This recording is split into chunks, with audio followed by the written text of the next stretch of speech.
We don't see us poor. We see us a nation with a lot of potential.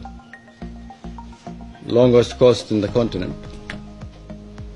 Potential in oil and gas, minerals, in fishing, agriculture, services and logistics, geographical location. You name it. A nation with a lot of potential that have had a problem. So the way we see and approach the world for us now is not to ask for handouts. We ask them who is willing to do business with us. Why not do the tostan? adduunyadu waxay noola dhaqantaa sidii hore si ka duwan.